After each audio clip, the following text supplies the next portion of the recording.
Welcome back to another episode of the Miami Heat Roundtable. My name is Amir. Today we got Trent. You can find him at the Miami Heat Network. We got Martel. You can find him at the Miami Heat Zone podcast. How's it going, guys? Well, make sure that you guys subscribe to the channel. Listen, I'm pushing the 5K. Trent's pushing the 5K. Make sure that you guys get a mirror to 5K. And we thank you guys for all the support before we begin. Yep, and don't forget Ernest, our boy. He's not here today. He's on his path to 5,000 as well. So subscribe to Ernest's channel. So, guys, we haven't had a roundtable in a while. I think the last one we had was our episode with Caleb Daniels. So make sure to go check that out. But it's the off season. It's August. It's still slow. Like we're almost a month away from training camp. So in media day. So I think in the next 3 to 4 weeks, things will finally pick up. And then preseason is going to come around in like 6 weeks from now. So we'll have some games we can actually watch again. But either way, I wanted to hop on, talk to you guys about a few different topics today. One specifically, Martel and I did talk about this in a Heat Chronicle episode, but Trent, wanted to get your opinion to start off. Tyler Hero mentioned recently that he thinks the Miami Heat next season can be contenders even without making any substantial trades or moves in free agency. Talked about your favorite subject, health. If the Miami Heat are healthy, he thinks the Miami Heat will be contenders. What are your thoughts on that? Delusional, delusional. Listen, even the NBA players are bored right now, so they just start chatting about random stuff. Well, it's not random. I mean, I get it, what he's trying to get at and stuff like that. But Tyler Hero, bro, you're the one that mainly needs to be healthy, right? Like you're the one that's been missing all the games. You're our young stud to help us possibly win a championship with Bam Adebayo, and you're hardly there during the regular season. F the playoffs. We need you during the regular season so we can get a good seeding and so we can get good matchups and so we can get farther in the playoffs. A lot of Heat fans say we don't care about seeding. Let's just take it the hard way. Why are we going to do it the hard way? Y'all complained about the Boston Celtics. They had it too easy. You know why? Because they took the regular season serious and they got the number one seed. I get it. Injuries happen. But at the end of the day, the Celtics still was going to win the championship. It just probably would have took a little bit more games with these other teams. But they actually competed in the regular season. So Tyler Hero, if you maintain to stay healthy, I see you getting stronger over there. I seen you got some tattoos involving the Miami Heat. Let's see if you're a Heat lifer. I don't know, but you got to prove people wrong this year because this is like a make or break year for you, and I think for the Miami Heat in general, right? Like if the Miami Heat go out there and get bounced out in the first round again, stuff is getting broken up. Jimmy might be gone.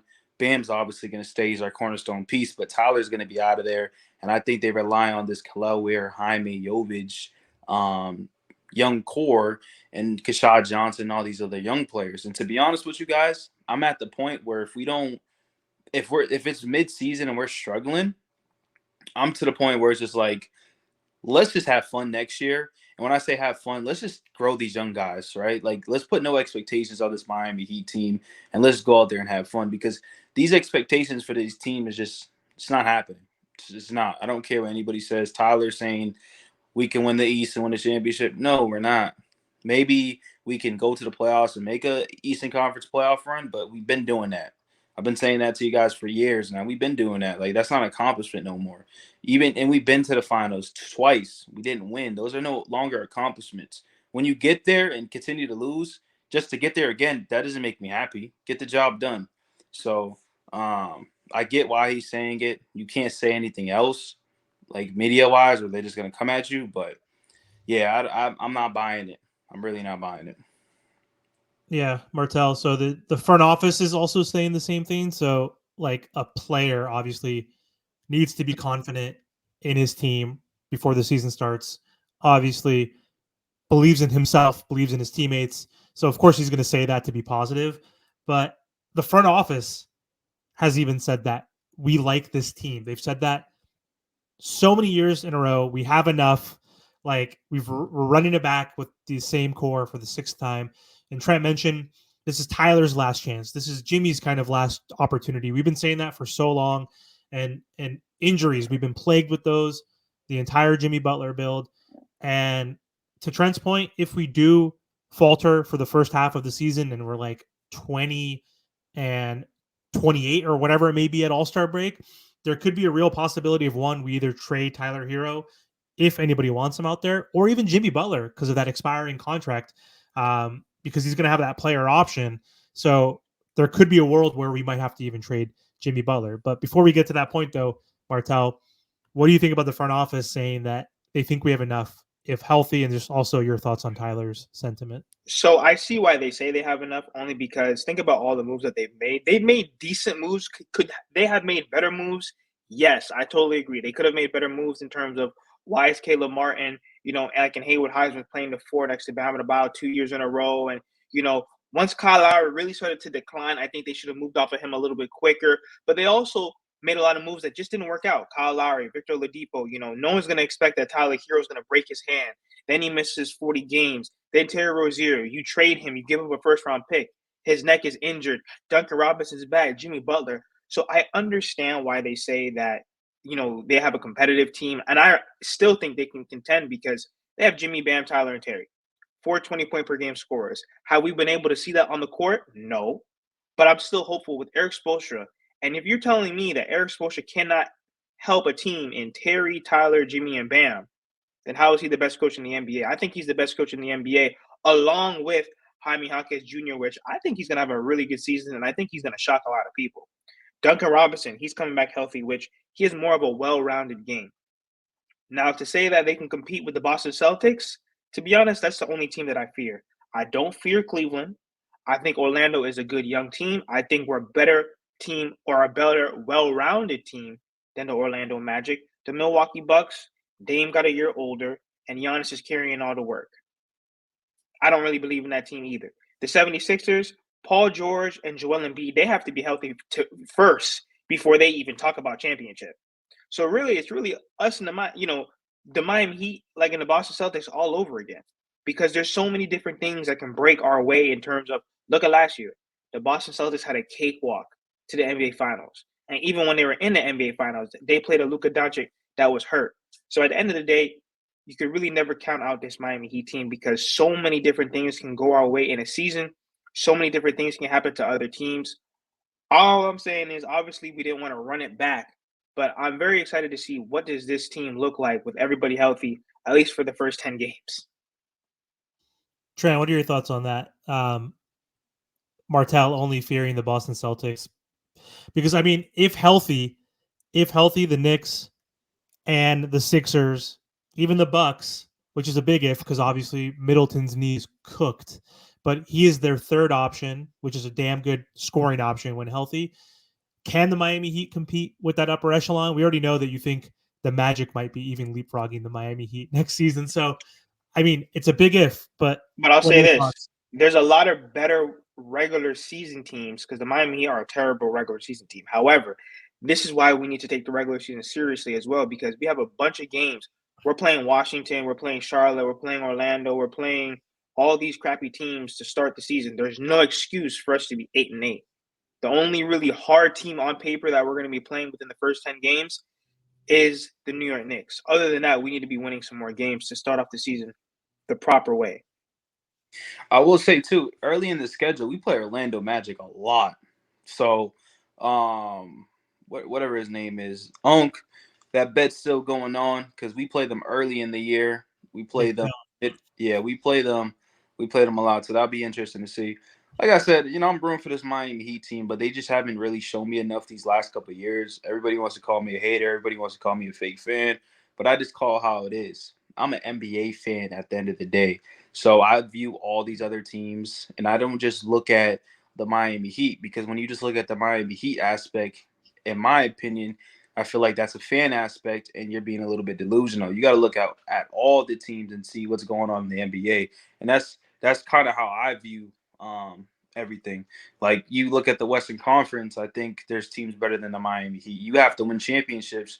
You have to go against the Western Conference. So it's like, oh, we don't care about seeding. Okay, well, we don't care about seeding, but that's why we gassed out against the Denver Nuggets, right? I mean, we like this little stuff. So it's cool. I get it. But we'll see what happens with the Miami Heat. You never know. Honestly, like Martel mentioned, Boston had the cakewalk. to the finals because every team that they played against were injured. Mitchell was hurt. Halliburton got hurt. Who else? A few others I can't remember. Luka was obviously banged up with the knee issue. So they did have that, but again, Boston still was the most dominant team in the regular season. Yeah, they were the most dominant. They I'm were just going to win saying is anyway. that I don't think they I needed would that, but have it just made it loved to see easier. the Heat versus Celtics, though. I would have loved to see the Heat versus Celtics with Terry Rozier. Yeah, I went all Terry, over. you mean Jimmy? Shit, even just having Jimmy. No, I alone mean I already know team. what Jimmy gonna do, but the thing is, I want to see what a $20 million point guard that we gave up a first round pick is gonna do. Well, so when we look at the Eastern Conference, right? You may not fear the Bucks, but they still got a top 3 player in the NBA. So that alone scares me, right? And But we beaten him though. But we beaten him multiple fine. times. But that's fine though. You still got to Can play. I wait? Let me interject too real quick. Every time we've beat them, Giannis has missed games. That is fact. It don't matter though. Listen, that's I'm not the not only reason. but I'm not phased by that. I'm not phased by. Think about it. Their defense flew off a cliff because they lost Holiday. What do you mean You you're think not that phased by Dame's that? gonna play We're crying about any better injuries and defense stuff this too. year? They've had injuries. Giannis But you think that Dame's gonna play any better defense? I think A year older? Hold on. Martel, I personally think Dame will have a better year. You got to realize. I agree. Dame was out of shape last year, and because he was dealing with mad stuff, he's actually dealing with a divorce. So those stuff, you know what I'm saying? So I actually think this, allegedly, let me say that. I don't know for sure. I don't know. But I think Dame will play better next year, and it's a second year into the system. So that's also another thing. I'm not saying the Bucks will beat us, and I get we beat the Bucks. I'm just saying the Bucks are not going to be no easy out. You got to go against No. And they added some couple pieces over there during the offseason. So did we, right? The Knicks are still going to be competition. You can say we can beat them. Cool. I don't know how the Knicks work everything out, but on paper, they might have the better roster than us, right? I don't know. But, the Celtics, they had the same core. The 76ers, we're talking about if the Miami Heat's healthy. Well, let's say the same thing for the Sixers, right? They're healthy. I think they're very good. Tyrese Maxey's a dog. Tyrese Maxey is a mother effing dog who gets better every single season, and that's scary. He's 23, and he's only 23. Dude, you can see the leaps and bounds every year. So if we're talking about health, and that's including the Miami Heat, you have to fear the 76ers because the 76ers retooled their whole team. They have a whole different roster. They have a new bench and a new starting lineup. I will say. I just said they have to be healthy first. Before we fear them, they need to be healthy first because every single year, Pandemic P is not available, and that big sloppy man Joel Embiid is not available. But look though, I'll say this, Martel. Paul George is 20 times better than Tobias Harris. So that they already kind of approved right there, right? They already approved that. So Paul George last year played his most games at 72. I think he played 72, 74 games, right? If Paul George is getting about 68, 70 games next year, the 76ers are already going to be a better team because Tobias Harris was a negative towards that 76ers team. So that's already improvement overall. Then they have our backup rebounder that we wanted in. Like that 76ers team, I'm not trying to hype them up or anything, but on paper, they look very good. Deep with veterans, to your point, right? Oh, and did we lose them on your end? You're back. Yeah, they're very deep. Very, very deep. And they also signed the dude that dunked over LeBron James. But I'm just in the Olympics. But like the 76ers team is going to be fun and stuff like that. But my question is to you guys is, right, this Khalil Weird thing. And I'm not hating on Khalil Weird because I love Khalil Weird. I think he's going to be awesome. But do y'all think Khalil Weird was the steal of the draft? Just in terms of people who played, yes. During Summer League. What does that mean? The 14 guys ahead of him that played, didn't all 14 play ahead of him? No, because Zach Edey, he got hurt. Listen, from what I've seen in terms of impact, and I know a lot of people are going to say, oh, but it's Summer League. I understand that. But in terms of impact, the Miami Heat won the Summer League tournament in terms of blocking shots, playing defense, dunking the basketball, protecting the rim, just the overall package, the athleticism. I think he could be the steal of the draft. He could be. Yeah, you can't answer that question, Trent, because he was playing in the Summer League where 60% of those players are not going to be in the NBA, right? They're either going to be in their G League or they're going to go overseas. So he's not playing against NBA talent. So we'll see. So we don't know. Like he could be, to Martel's point. He looks like he's the steal of the summer league in terms of the big men that were drafted ahead of him. Especially we looked at Alex Sarr. You told me that he shot what 2 for like 20 or something in summer league, like something horrible. Like just obviously that was a small sample size, like 5 games or whatever. They have similar skill sets, right? I think Sarr is like a better passer than Kalel, but I think Kalel like has a better all around offense. They both can shoot threes, but I think Kalel just looks a little more smoother at this point. But who knows? We'll see. I mean, he has to play against real NBA talent, and only time will tell if he's the steal of the draft. What do you think?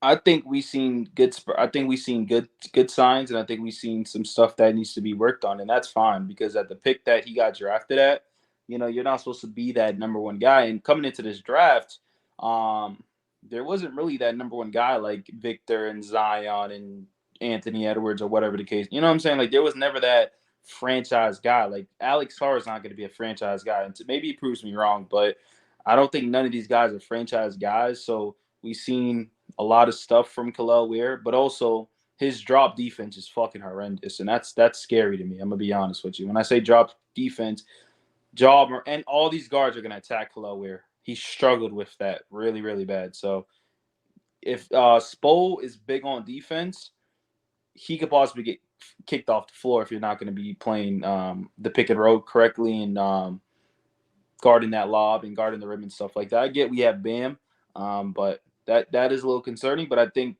we've seen some positive, obviously, with it too. Yeah, we know what Spo is going to do if you can't fit the defensive scheme. If you're screwing up with your rotations, then he's not going to let you play. Obviously, he's gonna put in Haywood Highsmith at the 4, which is going to piss all of us off, right? Next to Bam Adebayo. Bam's going to be continuing to be our center, possibly. We'll see. But anyway, that's all I had on my end. Do you guys have any other topics you want to cover? Or you think we're good to go? You're on mute, Martel. Make sure that you guys like, share, comment, subscribe. Trent's pushing the 5K. I'm pushing the 5K. Ernest is pushing the 5K. Amir is pushing the 5K. Make sure that you guys like, share, comment, subscribe, and thank you for all the support.